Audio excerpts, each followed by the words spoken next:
แฟนอยู่อะค่ะขอบคุณที่ยังหากกัน ขอบคุณที่ยังบ่ลืมในสัญ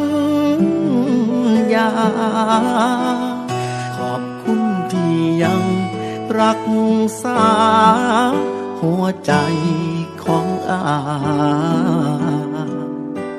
โอ้โอ้ไปขอเลิกหลวงพ่อมาแล้ว ดนละเนอที่เขาเป็นแฟนกัน แต่อายนั้นก็ทันได้มีอีหยังเลย ผ่านฮ้อนผ่านหนาวกับเรื่องราวที่คุ้นเคย จนมาฮอด เมื่อลงเอยได้แต่งงานกัน ถึงบ่มีเงินทองของมันเป็นแสนเป็นล้าน ถึงบ่ได้จัดงานโต๊ะจีนใหญ่โต บ่ได้ใส่ชุดโกหรูหราก็บ่สำคัญเท่าเฮาฮักกันดอกหัวใจ ขอฟ้าดินเป็นพยานผู้ครองสองเฮา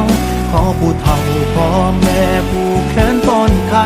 สู่ขวัญรับเจ้ากับอายสองคนงานแต่งคนจนก็มีแต่หอยยิ้มปนน้ำตา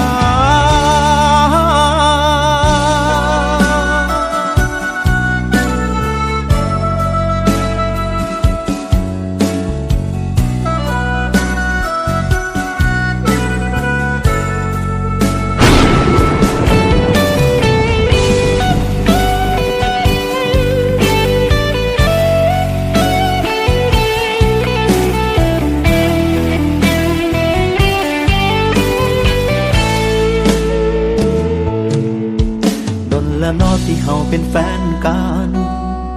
แต่อายนั้นก็ทันได้มีอีหยังเลย